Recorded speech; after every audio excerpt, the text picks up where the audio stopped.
नमस्ते भैया बहनों, नमस्ते दोस्तों। आज हम आपको पढ़ाएंगे कक्षा 12 जीव विज्ञान अध्याय 5 वंशागत विविधता के सिद्धांत भाग 4 लिंग निर्धारण क्या है।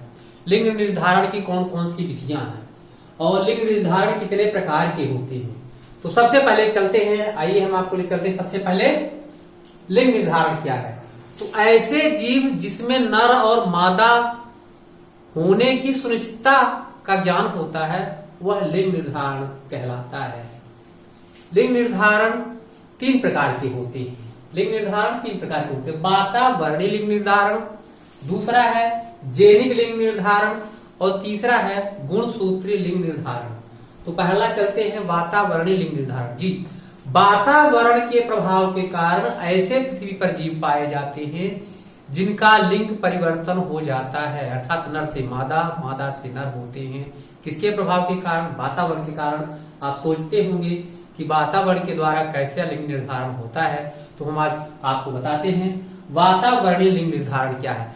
वातावरण के कारण ऐसे अनेक जीव हैं जिसमें लिंग निर्धारण की सुनिश्चितता पैदा की जाती है, जैसे मोलस्का संघ के प्राणी जो होते हैं, जैसे क्रेपुडुला। क्रेपुडुला एक मोलस्का संघ का प्राणी है। यह अगर भ्रूणी अवस्था में मादा के साथ रहता है तो भ्रूण नर का विकास हो जाता है, भ्रूण नर में विकास होता है। और यदि भ्रूण मादा से अलग रहता है, अगर भ्रूण अलग रहकर विकसित होता है तो वह मादा में विकसित हो जाता है। तो इस प्रकार से वातावरण के प्रभाव के कारण ही लिंग निर्धारण होता है मोलस्का संघ के जंतुओं में। दूसरा उदाहरण है बोनेलिया। ये क्या है? एक कृमि है। बोनेलिया एक कृमि है और यह कृमि जो होता है इसका भ्रूणी अवस्था में विकास नर के रूप में रहता है, और जैसे जैसे यह भ्रूण मादा के संपर्क में ही रहता है तो नर विकसित होता है और नर से अलग हो जाता है। तो यह मादा से नर से 3 गुना लंबा मादा में विकसित हो जाते हैं। यह वातावरण के प्रभाव के कारण होता है। अगला उदाहरण बताते हैं आपको, ओफियोटोरकी। ओफ्रियोटोरकी यह एक ऐसा जीव है जो अपने जीवन काल में आरंभ में तो नर होता है, लेकिन धीरे धीरे समय बीतते जाता है तो वह धीरे धीरे मादा में परिवर्तित हो जाता है। यह भी वातावरण का प्रभाव के कारण ही लिंग निर्धारण होता है। फिर इसी में वातावरण के कारण मगरमच्छ, जो सरीसृप वर्ग के प्राणी हैं, रिप्टेलियंस वर्ग के जो भी प्राणी हैं, वो वातावरण प्रभाव के कारण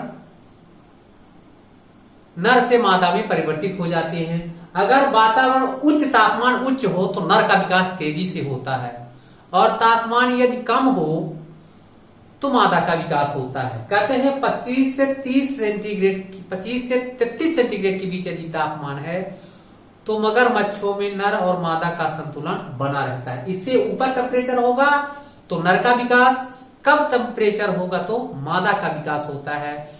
तो दोस्तों, ये लिंग निर्धारण की विधियां हैं।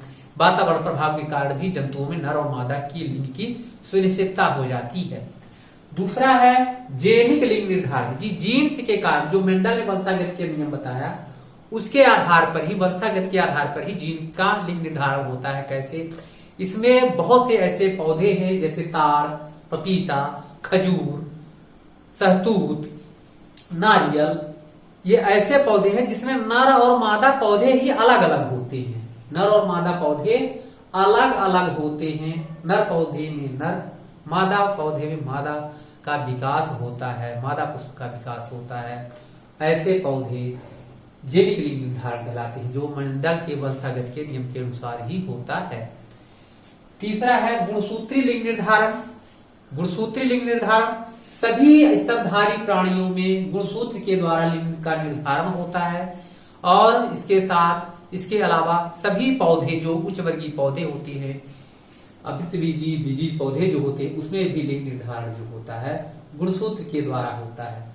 तो गुणसूत्र मनुष्य में जैसे लिखते हैं 46 गुणसूत्र होते हैं, तो 46 गुणसूत्र में से 23 जोड़ी गुणसूत्र कहलाते हैं। 46 गुणसूत्र या 23 जोड़ी, तो उसमें से 22 जोड़ी जो गुणसूत्र होते हैं, 22 जोड़ी यक्ष यक्ष होता है, और 23वां जोड़ा जो होता है यह कहलाता है यक्स प्लस 23, 22 प्लस लिखेंगे 22 plus X Y, 22 plus X Y, ये 23 जोड़ी हो गई। 23 जोड़ी में नर और मादा दोनों में 22 जोड़ी, 22 plus x, x 22 plus x जो होते हैं समान होते हैं। पुरुष में यह 22 जोड़ी यक्स नर और मादा, ये नर में और मादा दोनों में ये पाए जाते हैं, जबकि पुरुषों में केवल यक्स वाई ही 23वां जोड़ा होता है। यह कहलाता है लिंग गुणसूत्र। तो आगे हम आपको बताएंगे कि गुणसूत्र के द्वारा लिंग निर्धारण की कितनी विधियां हैं, उसमें हम आपको डिटेल से बताएंगे। मनुष्य में लिंग निर्धारण की विधियां और बक्स में लिंग निर्धारण की, कीट में, पक्षियों में, सब में अलग अलग प्रकार के लिंग निर्धारण की क्रिया हम आपको अगले भाग में बताने वाले हैं। तो आशा है कि आप समझ गए होंगे कि लिंग निर्धारण है क्या, लिंग निर्धारण कितने प्रकार के होते हैं, तो लिंग निर्धारण की कौन कौन से प्रकार हैं, उदाहरण क्या हैं, यह पूछा जाता है प्रश्न 4 नंबर का। तो आशा है कि आपके समझ में आ गया होगा। अगले भाग में हम आपको बताएंगे मनुष्य में लिंग निर्धारण यानी गुणसूत्रीय लिंग निर्धारण की प्रमुख विधियां कौन कौन सी हैं। तो उसमें एक्स प्रकार का नर मादा लिंग निर्धारण, X0 प्रकार का, XA प्रकार का लिंग निर्धारण, तो वो सारी विधियां हम आपको अगले भाग में पढ़ाएंगे, भाग 5 में। तो आशा है कि आपके समझ में आ गया होगा। तब तक के लिए धन्यवाद।